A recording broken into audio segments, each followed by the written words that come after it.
Don't turn me away. I can give you what no other woman will, said the Apache woman in the cold. Before we dive into the story, don't forget to like the video and tell us in the comments where you're watching from. Cold wind pressed across the Nevada high desert in steady bursts that shook dry sagebrush and scraped loose dust along the hardened ground, while Cole Harrow returned from the far fence line with the slow, measured walk of a man used to long distances and long hours alone. His coat held a thin layer of frost, and his gloves were stiff from gripping wire all afternoon. His limp showed more clearly whenever the temperature dropped, a permanent reminder of the accident 3 winters ago when a horse rolled on him during a late-night thunderstorm. He never talked about it, but the injury changed how he worked, how he moved, and how he planned each day. Cole lived alone for good reason. He had once tried building a life with someone, years back, a woman who trusted him more than he deserved. A group of drunken men caused a violent confrontation in a mining town, and Cole failed to get her out fast enough. He carried the guilt the way other men carried tools, always on hand, never forgotten. Solitude became his way of staying in control.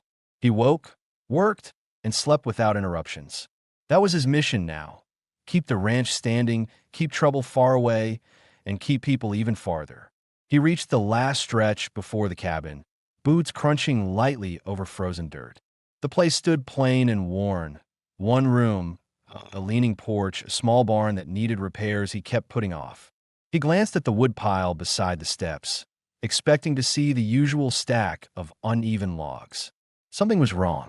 A shape was pressed close against the wall, smaller than a person at first glance, but too uneven to be any tool or blanket he owned. Cole slowed his steps immediately. His heartbeat didn't jump, but the air around him felt tight. He scanned the yard, the trail to the west, the shadows near the barn. He didn't see tracks, but the wind had been blowing strong enough earlier to erase thin prints. He took 2 steps closer. The shape shifted. A young Apache woman lifted her head, her breath coming in short, uneven pulls. Frost covered part of her hair, and the deerskin top she wore clung tightly to her chest, torn along the edge. Her skirt was thin, too thin for a night like this, stiff with cold and dirt. Her legs were pulled inward, trying to conserve heat. Cole's jaw tightened. He didn't move forward, he didn't move back. Years of cautious living trained him to study every detail before acting. She braced one hand against the wall, trying to push herself upright.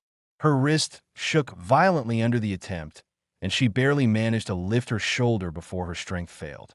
"Don't!" Her first sound barely came out. She swallowed hard, forcing her body to obey. "Don't turn me away." Her voice held no confidence, just exhaustion, fear, and the memory of too many nights surviving by convincing dangerous men not to hurt her. "I can offer you what no white woman will." The words hit him sharply, not because of the offer, but because they sounded like something she had been forced to say before. A learned line, a survival strategy, a last resort. It stirred something in him he tried to bury.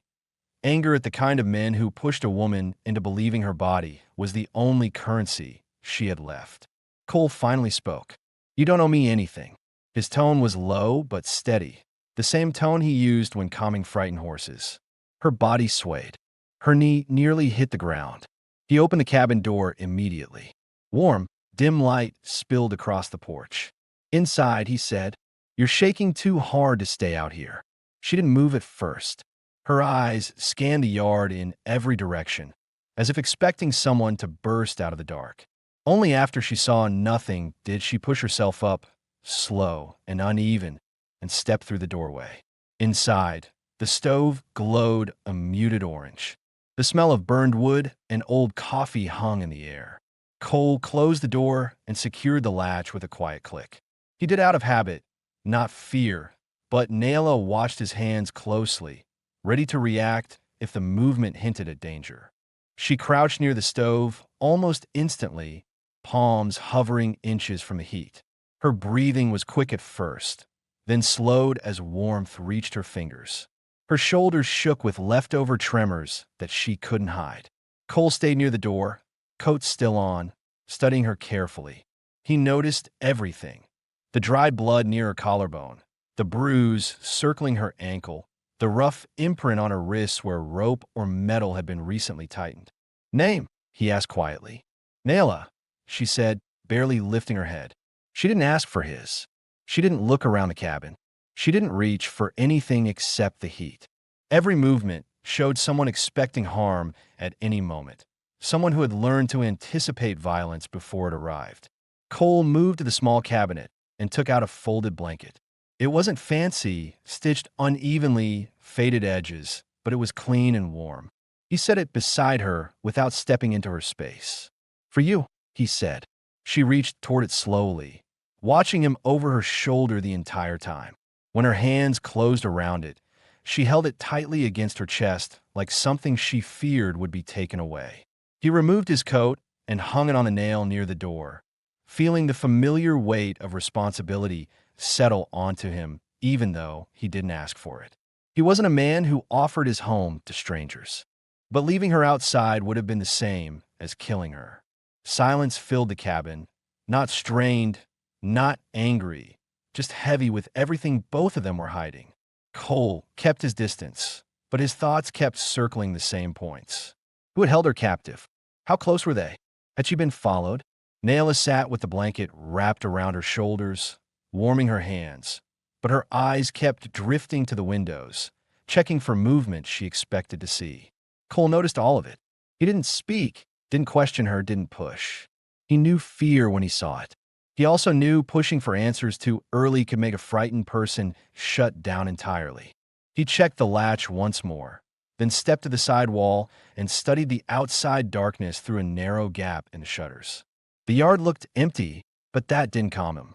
People who hunted others rarely made loud entrances. He stood there for several minutes, deciding whether he needed to bring the rifle inside or whether doing so would make her panic. Nayla, watching him quietly, adjusted the blanket and curled her legs closer. Her body still trembled, but her breathing had steadied, the fire warming her enough that her fingers no longer stiffened with cold. She didn't thank him. She looked like someone who had run out of formal words long ago. Cole didn't need thanks. He walked to the stove, adjusted the vent, then stepped back. His movements were deliberate, predictable, careful, enough to keep her from flinching. When he finally sat on the chair nearest the door, the cabin settled into a new stillness. Two strangers, both carrying old damage, both unsure of the other's intentions, both forced into the same small room by weather and fate. Nayla leaned closer to the stove, eyelids heavy. Her voice came out faint, barely above a whisper. "Are you going to send me away in the morning?" Cole looked at her, serious. "Not until you can stand without shaking." For the first time, something in her expression eased. Not trust, not relief, but the smallest shift towards safety. Cole leaned back in the chair, eyes on the window, refusing to let exhaustion pull him under. Nayla had escaped someone who might still be searching. And Cole was already preparing himself for whoever came looking. The night deepened, cold and quiet, and inside that small cabin a fragile, unspoken agreement formed. Unplanned, unwanted, but real. Neither of them knew how long it would hold. But for the moment, they stayed. Gray light crept into the cabin with the first minutes of dawn, spreading across the floorboards in thin lines while the stove's last embers gave off a faint orange glow. Cole Harrow had not slept. He sat in the same chair where he'd been all night, elbows resting against his knees, eyes fixed on the narrow crack between the shutters where he could see a slice of the yard. He listened for hooves, for creaking wagon wheels, for any sign that someone had followed Niela's trail. There was nothing, only quiet desert wind rolling between the sagebrush. Across the room, Nayla lay wrapped in the blanket he had given her, curled near the stove with her knees drawn up, breathing in slow, steady pulls that came from the kind of exhaustion that overtook fear only when a body had nothing left. Her hair had fallen across her cheek in uneven strands. Cole noticed how tightly she held the edges of the blanket, as if letting go might change her situation instantly. She woke suddenly. Her eyes snapped open, and she pushed herself upright in one movement, scanning the cabin for danger before her breath caught in her chest. Realizing she had not been moved or restrained, She let her shoulders lower slightly, though tension stayed in her neck. Cole spoke first. "Morning." His voice was rough from a night without rest, but calm. Naila glanced toward the windows, then toward the door, then back to him. Her jaw tightened with a hesitant kind of confusion.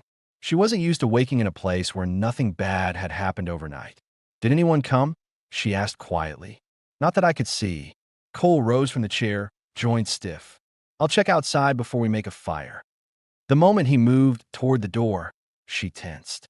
Her hand rose slightly, as if to reach for him, then dropped quickly, almost embarrassed by her own instinct. "Please don't leave me inside alone," she said. The words were controlled, but carried the weight of someone who had been enclosed in dark spaces for too long. Cole stopped. He didn't step back toward her, but he didn't open the door either. He studied her posture, the way she leaned her body slightly toward the corner of the room where she would have the widest view of the space. He understood the meaning behind it.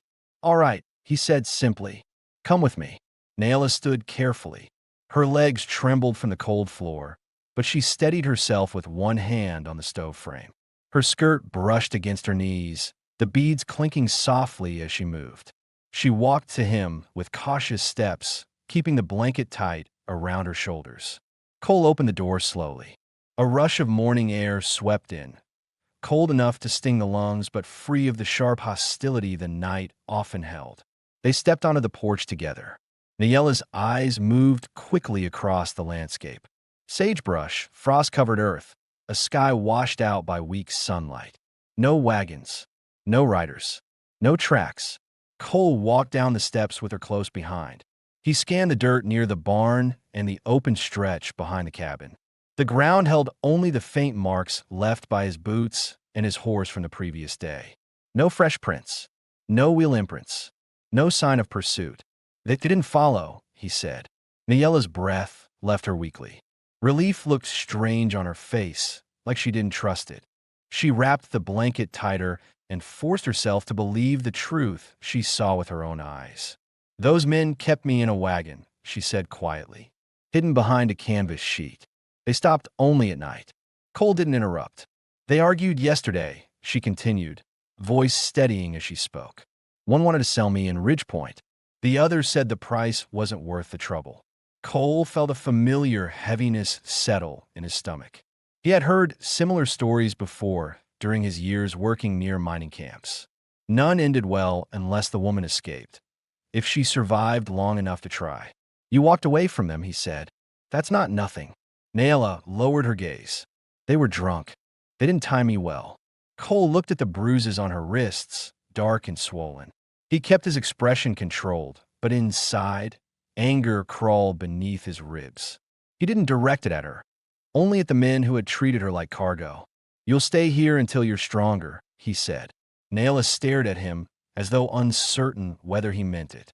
"You don't even know me. You're cold and hurt." "That's enough." A long silence followed. Not uncomfortable, just the kind that carried new understanding. Cole turned toward the barn. "I need to feed the horse. You can help if you want." Her reaction was immediate. She nodded once, quick but firm, as if the idea of remaining near someone steady made her feel less exposed. Inside the barn, the smell of hay and dust filled the air. The morning light came through a cracked board, brightening the space in a sharp line. Cole filled a bucket with grain while Naila stood near the door, taking in everything: the tools, the saddle on its stand, the patched blankets, the way Cole moved with quiet familiarity. "You live alone here?" she asked. "Yes." "Why?" Cole stopped scooping grain. For a moment, he didn't speak. Then he set the bucket down and walked toward the stall. "Some things don't get easier," he said. "So I stopped trying to fix them." Naila absorbed that in silence. She didn't push for explanation. Something in her expression said she understood more than most would. Cole stepped out of the stall, brushing hay from his shirt. "Your job today is to stay warm and eat something. I'll handle the chores." She hesitated. "I can help."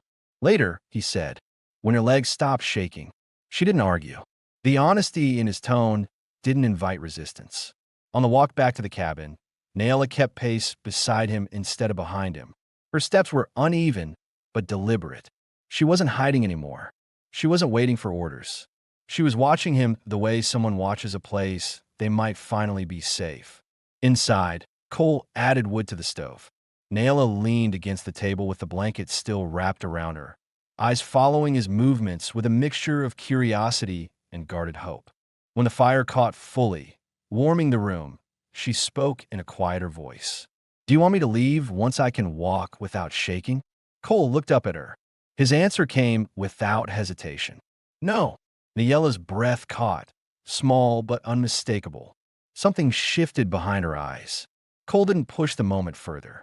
He simply went back to tending the fire, keeping his voice steady as he said, "You're safe here." For the first time, she believed it. The sun climbed slowly over the desert ridge, turning the frost on the ground into thin patches of mist that drifted around the sagebrush. Cole Harrow stepped out of the cabin with a bucket of scraps in one hand and a coil of rope in the other, his movements quiet and structured. He didn't speak right away. He rarely did in the morning. Routine helped him think, and thinking helped him stay ahead of whatever trouble might come. Behind him, Naila stood in the doorway with the blanket still around her shoulders. She held it differently now, less like armor, more like something she chose willingly. Her legs were steadier than they had been the night before, though she kept close to the doorframe, testing the air with cautious breaths. Cole glanced at her only once, just enough to check she was awake and stable, then continued toward the small clearing where he fed the stray dogs that occasionally wandered close. He set the bucket down, letting the animals come on their own, no sudden movements, no calls. He worked the same way with people, quiet, steady, predictable. Naila watched him from the porch, studying the methodical way he created space instead of demanding it. When he returned, she stepped outside fully, letting her bare feet touch the cold ground. Her body tensed at the first shock of it, but she didn't pull back. Cole opened the gate near the barn, and she followed him through instinctively, as if staying close felt safer than holding still. "I want to help today," she said. Her voice wasn't shaky now, just soft, unsure of how much she was allowed to ask. Cole didn't stop walking. "You can carry the smaller logs. Only if your hands don't hurt." She looked down at her wrists, turning them slightly. The bruises were dark and still swollen, but she didn't complain. "I can manage." They reached the woodpile, a low stack of uneven cuts Cole had prepared last week. Naila crouched, tested the weight of a small log, and lifted it with both hands. Her movement wasn't smooth, but she kept her grip steady. Cole watched her quietly, noting the determination in her posture. "You don't have to prove anything," he said. "I know." She kept working, eyes lowered, breath controlled. The two of them carried wood to the porch in steady trips, her with small pieces, him with larger loads. The morning air warmed gradually, and with every trip back and forth, Niela's shoulders loosened, her steps lengthened, and her gaze wandered farther from the cabin walls. After finishing, she leaned against the porch rail, catching her breath. Cole set the last log down and stood beside her, arms folded loosely across his chest. "You did well," he said. She looked at him briefly, almost startled by the praise, then nodded with a small, careful smile. It wasn't wide or sure, but it was the first one he'd seen from her. Cole didn't return the smile. Not because he didn't feel anything. He just didn't know how to show it without feeling strange. A faint rumble in the distance pulled his attention toward the trail leading east. It wasn't loud enough to be hooves or wheels, more like the shift of wind across distant rock formations. Still, Cole stepped away from the porch and scanned the horizon until he was certain no riders were approaching. Naila watched him with quiet understanding. "You expect them to come back," she said. "I expect anyone to come back," he answered. "Not just them." She pulled the blanket tighter. "I don't know how many there were. How many were in the wagon?" "3. But sometimes others join them at night." Cole's jaw tightened. He looked at her wrists again, at the faint shaking in her fingers. "We'll make sure none of them get near here," he said. The tone he used wasn't loud, but it carried solid promise. Naila nodded slowly, absorbing that. Inside the cabin, she helped him prepare a simple midday meal. She chopped dried roots with short, careful strokes while Cole sliced the last of the salted meat. The atmosphere was quiet, but not strained. Their movements occasionally brushed past each other, small brushes of proximity that would have startled her yesterday. Today, she didn't flinch. "Why do you live way out here?" she asked without looking up. Cole placed the meat into the pot. "Less noise. That's all." A man gets tired of answering questions he doesn't want to answer. She paused, then nodded. Her eyes lowered again. "I understand that." When the stew was ready, they sat at the table, not across from each other, but side by side, both facing the stove. Naila ate slowly, taking measured bites, as if waiting for someone to snatch the bowl away. Cole didn't rush her. He ate with calm, steady movements, giving her time to finish. After the meal, Naila set her bowl down and exhaled deeply. For the first time since arriving, her shoulders didn't look locked in defense. She had space to breathe, to think, to exist without bracing for pain. "Cole," she said quietly, you did not ask for a woman in your home. I know that." He stayed still, waiting for her to finish. "But you didn't look away from me like the men who kept me," she continued. "You looked at me like I was a person, not something to use." Cole swallowed once, a slow, controlled movement. Words didn't come easily when feelings pushed close. "You're not something to use," he said. "You're someone who was treated wrong. That's all I see." Naila looked at the floor, trying to process the weight of that sentence. It wasn't dramatic or emotional. It was simple and real, and that made it hit deeper than any promise she'd ever heard. She stood, walked to the window, and placed her hand on the frame. Her fingers were steadier now. Her voice softened. "Today, I didn't feel watched." Cole looked at her from the table, understanding exactly what she meant. "That's how it should be," he said. She turned toward him, her eyes clearer, stronger. "I want to stay near you, if you'll let me." Cole didn't hesitate. "You can stay as long as you choose." Something in her eased so visibly that it felt like the entire room warmed. For the first time, Naila wasn't surviving. She was living. The afternoon sun pushed across the open desert with a light that made every ridge line sharper and every shadow clearer. Cole Harrow tightened the last section of fencing near the southern boundary, wiping dust from his palms as he checked the post for movement. His breath came evenly, the way it always did when he worked, steady, unhurried, controlled. Behind him, Naila walked the fence line with a small tin cup she used to gather nails and splinters he might trip over later. Her steps were careful, but no longer weak. She kept glancing toward the hills, checking the distant rocks for movement the same way Cole used to when he first moved here alone. "This place is quieter than I expected," she said, holding the cup close to her body. Cole lifted a strand of wire and tested its tension. "Most people don't ride this far unless they're lost or looking for trouble." "Which were you?" she asked, not teasing, just curious. "Neither," he said, sliding the wire into place. "I wanted ground where no one asked why I kept my distance." Naila nodded slowly, studying the dry path ahead. "Then I fit here." Cole didn't respond right away. He stepped back, scanning the entire stretch of fence, making sure every corner stayed aligned. Once he was satisfied, he turned toward her. Her face wasn't as pale as yesterday, and her eyes held a sharper clarity, as if sleep and warmth finally reached the places fear had settled. "We'll head back," he said. The wind's shifting. Naila looked toward the sky. The clouds to the west had thickened into dense patches. Nothing threatening, but enough to bring a colder night. She wrapped the blanket tighter and followed him along the narrow trail. As they walked, she slowed near a cluster of scattered stones. Cole noticed it immediately. "What is it?" he asked. Naila crouched, passing her fingers over the dirt. A faint line cut across the ground, broken, shallow, but too straight to be made by wind. She leaned closer, her breath steady but thoughtful. "This wasn't here yesterday," she murmured. Cole knelt beside her, brushing the soil away from the mark.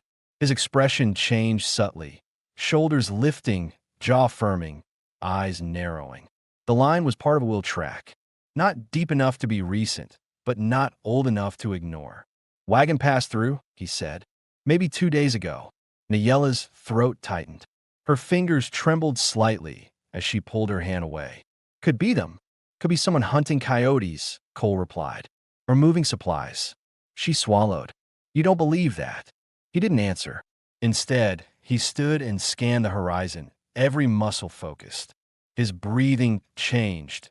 Not faster, just heavier, like his body knew before his mind accepted it. Nayla stood beside him, her grip on the blanket tightening. If they find me, they won't, Cole said, his voice firm enough to stop her mid-sentence. He didn't say it to be comforting. He said it because he had already made a decision. They walked back toward the cabin in silence, both thinking about the same thing, but refusing to give it shape yet. When they reached the porch, Cole stepped aside to let her enter first, eyes still on the land behind them. He remained there for several seconds, studying the distance before finally stepping inside. Nayla was placing the tin cup on the table when he walked in. She didn't look afraid, more alert than earlier, but not frozen like the night he found her. Cole moved to the stove and added wood with deliberate calm. If someone comes, I want to know before they reach the yard, he said. Nayla approached the window and pulled the curtain slightly. The landscape outside looked still, untouched. Yet she kept her hand on the edge of the fabric, as if ready to lift it again at the slightest noise. Those men, she said, voice lower. They talk too much when they drink. I heard them brag. They don't like losing anything they think they own. Cole set the wood aside and faced her fully. You're not theirs. You're not anyone's. Nayla held his gaze for the first time without lowering her eyes. You say that like it's easy. It's not, he said, but it's true. A long, quiet moment passed between them. Solid, unbroken, filled with something neither had expected to feel in a small cabin in the middle of an unremarkable stretch of land. Nayla stepped away from the window and moved toward the table. Show me what else I can do, she said. I don't want to sit and wait for fear. Cole nodded once, approving her resolve. He handed her a coil of twine and pointed to the cracked bucket that needed repair. She picked it up without hesitation and began working, her fingers moving slowly but with growing confidence. Through the rest of the afternoon, they repaired tools, organized the corner shelves, and checked the water barrels behind the cabin. Each small task gave Nayla a piece of control she thought she had lost. Each minute around her reminded Cole why he had allowed her inside. Something about her presence steadied him in a way solitude never could. When the sun finally dipped, Cole lit the lantern. Nayla sat on the floor near the stove, shaping the twine into a new handle for the bucket. Her hair fell forward slightly, catching the warm glow of the flame. Cole, she said quietly. He looked up from the table. If they come, she paused, choosing her words carefully. You don't have to fight for me. His jaw clenched. I don't fight because I have to. Nayla stared at him, absorbing the meaning. He lowered his gaze only briefly before meeting hers again. I fight when something deserves protecting. Nayela's breath left her in a slow, steady exhale, softer than any she'd taken since arriving. Outside, the desert stayed silent. Inside, something stronger than fear finally took root. The next morning arrived with a thicker silence than usual. The sky was a washed-out gray, and the cold felt heavier, the kind that settled into the wood of the porch and lingered under the window frames. Cole stepped outside before the sun fully rose, keeping his steps light as he checked the perimeter again. He didn't tell Nayla what he suspected, not because he wanted to hide anything, but because he needed to see it with his own eyes before speaking aloud. He followed the fence line toward the east trail. The dirt carried a fresh disturbance, a half-pressed hoof print, the type made by a horse standing still for a moment before walking on. Cole crouched, tracing its edge with his thumb. The print was new enough to matter and too close to ignore. He stood, scanning the distant ridge. If someone had passed through, they hadn't come close enough to approach the cabin. Not yet, but they were searching, not wandering. Cole felt the familiar tightening in his chest, the instinct that had saved him more than once during his years drifting through mining towns. Something was coming, and he needed to be ready before it reached his doorstep. When he returned to the cabin, Nayla was already stirring the pot on the stove. Her movements were steadier today, her shoulders upright, her eyes clearer. She turned toward him, reading the tension in his posture instantly. You saw something, she said. A rider passed by before dawn, Cole replied, hanging his coat on the nail by the door. Didn't come close, but he was looking around. Naila didn't panic. She didn't collapse into fear. She stepped closer to him, her jaw tightening with quiet resolve. They're searching the trails. They'll try every path until they find what they lost. Cole met her stare. Then we make sure they don't find this one. Before either could say more, the faint sound of hooves broke the quiet. Not rushed, not cautious, controlled, steady and close. Cole motioned silently for Naila to stay behind the curtain as he stepped to the porch. Two men approached on horseback, wearing dusted coats and stiff expressions. They carried the look of travelers who weren't lost, but wanted others to believe they were just passing by. Their horses snorted and shifted as they slowed near the gate. The taller man tipped his hat. "Morning." Cole didn't return the gesture. "What do you need?" "We're looking for someone," the shorter man said. "Ran off from a trader's camp south of here." "A woman." "Apache." Cole felt the weight of each word, but kept his expression still. "I haven't seen anyone." The taller man leaned forward on his saddle horn. Small but strong. Dark hair. "Might be injured." "You sure you haven't had visitors?" Cole stepped down from the porch. His boots pressed into the dirt with a deliberate pace. "I work alone. Haven't had company in months." Naila watched from inside, holding the curtain only high enough to see their shoulders, not their faces. Her heartbeat thudded heavily against her ribs, but her breathing stayed controlled. Cole's voice was steady, but she knew the type of men who searched without mercy. She could hear the false courtesy in their questioning. The shorter man scanned the barn, the fence, the open land behind the cabin. "Mind if we take a look around?" "Yes," Cole answered. The man blinked slowly, caught off guard. "You hiding something?" "Just protecting what's mine," Cole replied, his tone even but unmovable. A long moment stretched between them. The men exchanged a glance, one trying to read the other's thoughts without speaking. Cole stood motionless, shoulders squared, face hardening into the expression he used when walking into a saloon fight he didn't start but was ready to finish. "You're a quiet one," the tall man said finally. "Helps keep trouble away," Cole answered. Both riders shifted in their saddles. They weren't scared, but they understood something important. Cole Harrow didn't bluff. "We'll be riding west," the short man said. "If you see her, let us know." Cole didn't reply. They turned their horses, riding off with stiff postures and sharp glances over their shoulders. The moment they were far enough from sight, Cole stepped back into the cabin and closed the door, setting the latch firmly. Naila stood near the table, eyes wide but steady. "They were from the wagon," she said softly. Cole nodded once. "They didn't see you."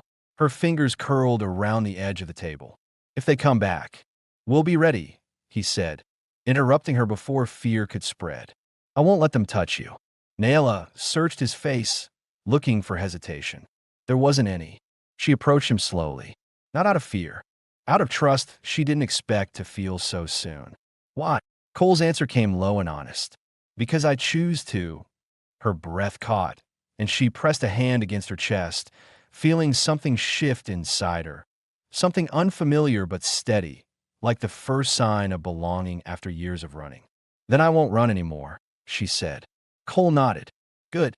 Outside, the trail carried the fading echo of hooves. Inside, the weight of danger pulled them closer to each other, not out of fear, but out of the quiet decision to stand together. The day after the riders passed brought a different kind of tension to the cabin, one that settled in the air even when the wind was still. Cole woke before sunrise, his body tuned to the smallest change in the land. He stepped quietly onto the porch with his rifle in hand, not lifted, not threatening, simply ready. The ground held no new prints, but the memory of yesterday's visit had hardened his instincts.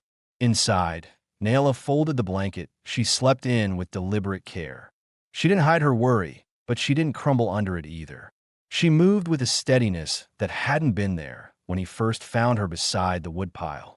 She tied her long hair back with a leather strip she found near the tools, her hands moving with calm precision even though her eyes kept drifting to the windows. Cole returned, closing the door softly. "Nothing yet," he said. "But they'll come back," Naila replied, voice quiet but sure. They will, Cole admitted. Men like that don't quit easy. Nayla stepped closer, studying his face. You're not afraid of them. I'm not afraid of things that bleed, he answered. She didn't smile, but a small looseness softened her shoulders, as if his confidence transferred to her. Cole set the rifle on the table and checked the latch on the door again. He wasn't paranoid, just experienced. He knew the difference between caution and panic, and he knew how violence behaved when it felt challenged. We need to change the cabin, he said. Ow, Nayla asked. Cole moved toward the back wall, picking up a small hammer and a handful of nails. If someone tries to force their way in, I don't want them getting far. Nayla watched him kneel beside the doorway and begin reinforcing the frame. Each strike of the hammer was controlled, not loud, as if he was trying not to disturb the thin calm between them. She stepped beside him. Let me work too. He paused, studying her hands. Your wrists still hurt. They'll heal. I won't sit and wait while you do everything. Cole handed her a strip of wood. Hold this steady. She pressed it against the frame, fingers tight, but sure. He hammered the nails in place, the two of them working so close their shoulders brushed once. Neither moved away. When the frame was secured, Cole stood, wiping dust from his palms. Nayla remained there for a moment, staring at the reinforced door like she was seeing a barrier she had never been given before, a boundary meant to protect her, not trap her. Thank you, she said. Cole nodded, avoiding her eyes for a second longer than usual. Something about her gratitude struck deeper than he expected. They spent the morning strengthening the cabin in small but meaningful ways, moving tools where they could reach them quickly, checking window hinges, clearing the area near the porch so no one could hide in the shadows. Nayla followed Cole's instructions without hesitation, moving with the alertness of someone who had survived too much to ignore danger. At midday, they rested near the stove. Nayla sliced dried roots while Cole cleaned his rifle. Neither spoke for several minutes. Silence no longer felt strange. It felt necessary, grounded, safe. Cole, Nayla said finally. He looked up. I remember their voices, she continued quietly. I can point out the ones who spoke most. I can tell you how they move, how they think. Cole's expression sharpened with interest. Tell me. She set the knife down, folding her hands carefully on the table. The tall one, he's the one who talks first. He likes to sound polite, but when he drinks, he hurts people to impress the others. Cole listened without interrupting. The second one, she said, he doesn't decide anything. He copies whoever's leading. He laughs even when he's scared. Cole nodded slowly. Followers can be dangerous when they feel cornered. The last one, Nayla hesitated. He doesn't talk much. He watches. He thinks before moving. Cole exhaled through his nose, a subtle sign of tension. That's the man who'll give us trouble. Nayla met his eyes. He's the one who tied me the tightest. Cole's jaw tightened. He didn't voice the anger rising in him. He didn't need to. It was plain in the way his posture stiffened and his hand curled around the edge of the table. They won't take you, he said firmly. Not while I'm breathing. Nayla looked at him with a calm that surprised even her. I believe you. The afternoon passed quietly as they prepared for the possibility of another visit. Cole taught her how to bar the door quickly, how to move quietly across the cabin at night, how to listen for things that didn't belong. Nayla absorbed every detail, not with panic, but with growing determination. When evening came, the sky burned with a muted orange that slowly faded into the pale dimness of early night. Cole lit the lantern and stepped outside while Nayla watched from the doorway. You'll hear them before I do, she said softly. Only if they come loud, Cole replied. Men like that think distance makes them invisible. Nayla stepped onto the porch beside him. The cold air caught her breath, but she didn't return inside. I won't hide in the corner, she said. Not this time. Cole watched her for several seconds, measuring the strength in her eyes, seeing how much she'd recovered already. Then he nodded once. Then we stand together, he said. The night settled around them, still, cold, and expectant. And for the first time, Nayla didn't feel alone in the dark. The following night arrived heavier than the last, pressing an unusual stillness across the desert. Even the wind held back, leaving the sagebrush motionless and the ground cold enough to crack under a man's step. Cole checked the yard 3 separate times before the sky lost the last trace of color. Naila watched him from the porch each time he returned, her posture steady but alert, every sense sharpened by the knowledge that the men searching for her were close, not in distance yet, but in intention. Inside the cabin, the lantern burned with a soft glow. Cole sat at the table cleaning the rifle with slow, methodical movements, wiping each part with a steady hand. He didn't rush, didn't fidget, didn't speak unless necessary. Naila sat near the stove, stitching a tear in her skirt with a piece of thread she found earlier in his toolbox. Her fingers moved with new precision. She no longer trembled when she worked. The routine steadied her. It steadied him too. "Cole," she said quietly. He paused, lifting his eyes without raising his head. "If something happens," she continued, choosing her words carefully, "I don't want to slow you down. Tell me what you need from me." Cole finished wiping the barrel before answering. "I need you to stay close. Not behind me, beside me." Naila nodded. She didn't question him. She didn't argue. Her trust came without hesitation now. Cole reassembled the rifle and set it within reach. The air in the cabin felt different, charged, waiting. As night deepened, they moved around the space with quiet coordination. Naila filled the water crock, her steps grounded and sure. Cole placed an extra piece of wood near the stove in case the cold grew harsh. Neither of them spoke much, but the silence carried something solid, like an agreement neither needed to voice. Near midnight, Cole stood up suddenly. Naila straightened instantly, eyes locked on him. "What is it?" she whispered. He raised a hand, signaling her to stay still. He turned his ear toward the north window. For several seconds, nothing happened. Then a faint sound cut through the quiet, dirt shifting beneath a cautious step. Naila's breath halted.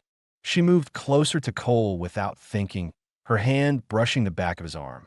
Cole lowered the lantern flame until the room dimmed to a low, amber glow. He didn't panic. He didn't hurry. He moved with deliberate calm, each step silent. Naila mirrored him, her movements careful but confident. Another sound. A second step. Someone tested their distance. Cole whispered, "Stay low." Naila crouched behind the table, her body angled so she could see both the door and the window. A third sound followed, a soft scrape of leather on wood. Someone was circling the porch. Cole stepped toward the door, keeping to the wall where the floorboards didn't creak. His hand hovered near the rifle, not holding it yet, just ready. Naila watched the shadows under the door, her pulse steady despite the tension squeezing the air. A voice outside broke the silence. "Thought you said he lived alone." Another voice answered, low and displeased. "He does. I don't see anyone else." Naila swallowed, recognizing the second voice, the quiet one she warned Cole about, the one who rarely spoke unless he meant something by it. Cole leaned closer to the door, listening. The quiet man continued, "Door's barred. Means he's still awake." A third man grunted, "We can force it." "No," the quiet one snapped. "Not yet." Naila gripped the edge of the table, her knuckles whitening. She looked at Cole, waiting for direction. Cole whispered, "They're testing us, not attacking." Footsteps shifted. Someone walked to the side window.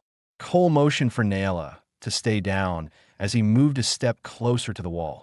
A faint tap sounded against the wooden shutter, light, probing. The quiet voice spoke again. He reinforced the frame. Naila's stomach tightened. She hadn't expected them to notice something so small from the outside. "They know," she breathed. Cole shook his head. "Knowing's not the same as acting. They don't want to fight tonight." "Then why come?" she asked softly. Cole kept his eyes toward the window, watching the shadows move. "To see if you're inside." Naila's breath stilled. Outside, the men murmured among themselves, their words low and indistinct. Another set of footsteps approached the porch. Then, 3 slow knocks. Not polite, not forceful. Testing. Cole didn't move. He didn't answer. He didn't step forward. The quiet voice spoke again, just loud enough for both of them to hear through the door. "We'll come back when he's not watching the windows." Then silence, followed by the slow retreat of boots crunching against gravel. then the fading clop of hooves heading east. Cole waited several more seconds before releasing the tight breath he'd been holding. "They'll return," Naila whispered. "Yes," Cole said. "Next time they won't knock." Naila stood slowly and walked to him. She placed her hand lightly on his arm, not for comfort, but to steady the moment. "Then I'll be ready with you," she said. Cole nodded once, the tension easing slightly in his shoulders. He reached for the lantern and raised the flame again. In the quiet that followed, their fear didn't separate them. It anchored them, two people who had chosen to stand together, no matter who came back. The next morning rose with a thin, pale sun that barely warmed the ground.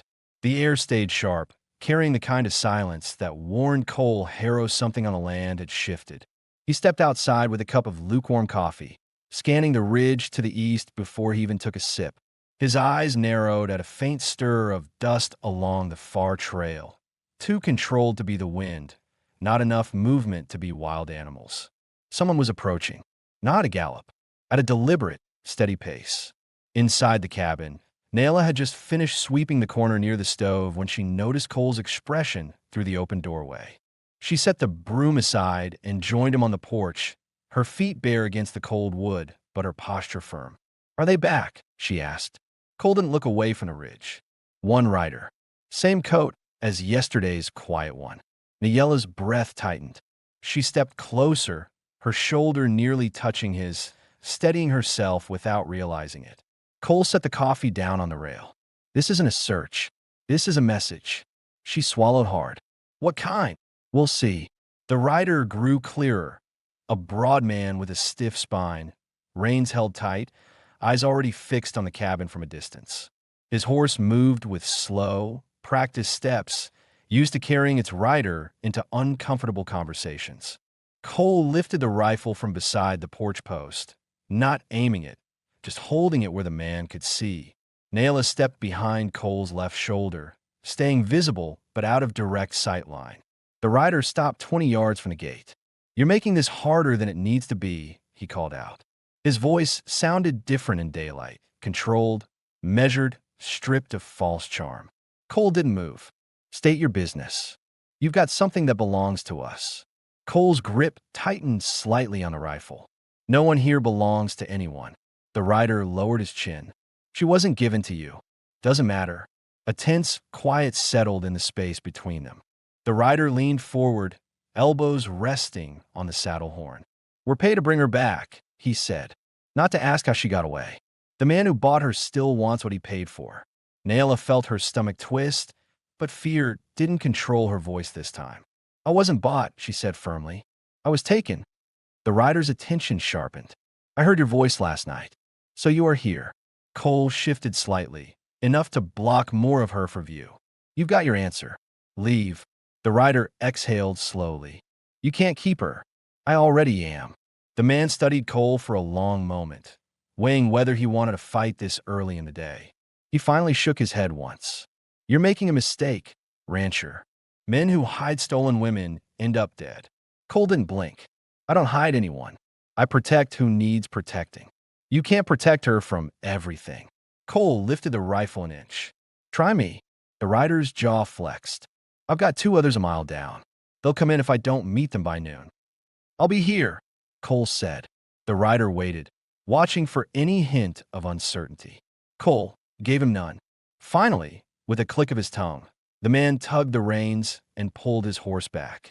He didn't leave quickly. He left slowly, making sure Cole understood the visit wasn't over. When he disappeared down the trail, Cole lowered the rifle and let out a slow, heavy breath. Naila moved beside him. "They won't give up." "No," Cole said, "but they'll be careful now. They saw we're ready." Naila stepped down onto the cold ground. "What do we do until they return?" Cole looked toward the barn, mind already working through every angle, every weak point in the land. "We make this place harder to approach. I'll move supplies behind the cabin. We'll use the ridge for cover if they try circling." Naila nodded. "I'll help." He turned to her. "Are you steady enough?" She lifted her chin. "I'm not the woman who hid under your blanket anymore." Cole studied her for a moment. Something in her gaze held steady fire, not fear. "All right," he said. We worked together. They spent the next hours reinforcing everything they had prepared the night before. Cole stacked heavy beams near the barn doors to create a barrier if someone tried forcing them open. Naila carried smaller boards, placing them within reach near the windows. She worked with focus, her movements sharp, determined, and sure. Cole watched her once while she hammered a latch back into place. Her hands no longer trembled. Her shoulders no longer curled inward. She carried the weight of her past, but she no longer let it anchor her down. "You're stronger than they ever thought," he said quietly. Naila lowered the hammer. "I became stronger because someone finally stood still beside me." He didn't respond, but something about the way his eyes softened showed he heard every word. By late afternoon, the sky dimmed with early shadows. Cole and Naila stood near the porch, catching their breath, scanning the ridge. "Do you think they'll come before dark?" Naila asked. "They don't like riding at night," Cole said, "but they're desperate to end this before tomorrow." Naila stepped closer, her voice steady. "Then tonight will be the hardest." "Probably." She took a quiet breath. "I won't hide." Cole turned to her. "I'm not asking you to." The moment held something solid, something that anchored them both deeper into the same ground. As the first hint of night crept across the desert, Naila placed her hand on the doorframe, grounding herself. "Whatever they bring," she said, "I stand with you." Cole's reply was simple, honest, and certain. "And I stand with you." The desert darkened, and together they faced the coming storm of men who thought they owned her. Men about to learn they were wrong. Dawn broke slowly over the desert, rolling soft light across the cabin walls and catching the edge of the windowsill in a muted glow. Cole had not slept. He stood near the northern shutter, watching the ridge where the rider had disappeared yesterday. The rifle rested against his leg, not raised, just close. His jaw was tight, but his breathing stayed steady. He had made peace with whatever the morning brought. Behind him, Naila pulled her hair into a long single braid. Her movements were calm, practiced, deliberate. Fear no longer controlled her. She was preparing not to flee, but to stay, no matter the outcome.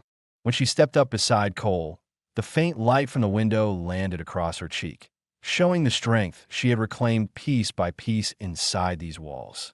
"Do you see anything?" she asked softly. "Not yet," Cole answered. "But they'll try something before noon." She nodded once. "Then let's finish this." Cole looked at her, really looked, and something settled in him. A certainty he hadn't allowed himself to feel since the day he lost the woman he once tried to protect. With Naila, the weight felt different. There was no guilt, no hesitation, only clarity. He checked the outside again, scanning the land. The ridge stayed still. No dust, no silhouettes, no horses, only a wide stretch of empty earth caught under the early sun. Minutes stretched quietly. Then, a faint rumble. Hooves. One horse. Then a second. Then a third. Naila stepped back just enough to give Cole space near the window. She wasn't retreating. She was making room so they could stand side by side. Cole adjusted the rifle. "They're spreading out." Naila exhaled, steady and unflinching. "They won't catch me again. I won't let them." Cole opened the shutter, a narrow slit. 3 riders approached, the same men from before, their posture sharper, their movements rigid. They slowed near the gate, but didn't speak. Instead, the quiet one raised his hand, signaling the others to hold position while he stepped down from his horse. He approached on foot, boots crunching lightly over the cold dirt. When he stopped several paces from the porch, Cole pushed the door open and stepped outside, rifle held but not aimed. Naila followed, standing just behind his left shoulder, visible, unhidden, unclaimed by anyone but herself. The quiet man studied her first. His eyes narrowed with recognition and disappointment. "You chose to stay," he said. Naila lifted her chin. "I chose freedom." "You don't understand what waits for you out there," the man answered, voice controlled, steady. "But I do." "Then leave," she said. He shifted his gaze to Cole. "You're willing to die for someone you barely know." Cole didn't blink. "I know enough." The rider behind him snorted. "You think she'll repay you?" "She'll run when you're dead." Naila stepped forward, not behind Cole, but beside him. I'm not here because he forced me, she said clearly. I am here because I want to be. The quiet man scanned the two of them slowly, calculating what he saw. Her confidence, Cole's unwavering stance, the reinforced cabin behind them. You can't protect her forever, he said. I only need to protect her today, Cole replied, voice grounded in absolute. The man reached for his gun. Cole lifted the rifle instantly. Not aimed to kill, but aimed to stop. His stance was rigid, his shoulders squared, his fingers steady on the trigger. Nayla didn't flinch. She took another step forward, her voice sharp in the cold air. You're not taking me. The two riders on horseback shifted uneasily, not expecting resistance this controlled. They were hired men, not martyrs. The quiet one hesitated. He saw the way Cole's stance left no room for negotiation. You'd start a fight over her? He asked. Cole answered without looking away from him. I'd end one. The quiet man studied Cole's eyes for a long moment. A moment that stretched enough for all three of them to understand what would happen if they took a single step closer. Then he lowered his hand. Slow, deliberate, resigned. We're done here, he said. He backed up, keeping his eyes on Cole until he reached his horse. The other two men followed his lead, turning their mounts away from the cabin. None of them spoke again. None of them looked back. When they finally disappeared behind the ridge, Cole lowered the rifle and let out a breath he had held since sunrise. Nayla stepped closer, watching the empty horizon.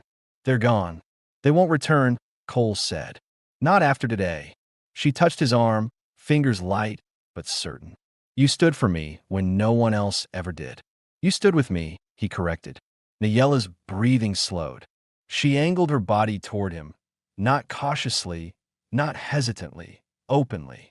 Cole, she said softly, I want to stay here, not because I need a place, because I choose you. His chest tightened, not with pain, but with a warmth he hadn't felt in years. He lowered the rifle, letting it rest against the porch rail. I choose you too, he said. Nayela's eyes softened as she stepped into him, her forehead touching his chest. He placed a hand behind her back, holding her gently, not claiming, simply keeping her close.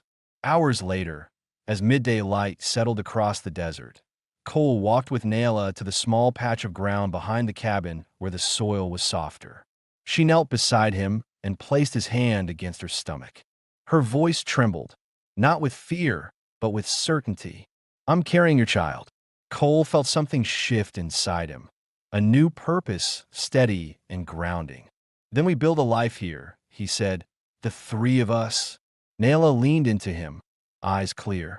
We already started, she whispered. They stood together, the cabin behind them, the land wide and quiet before them. The danger gone, the future theirs.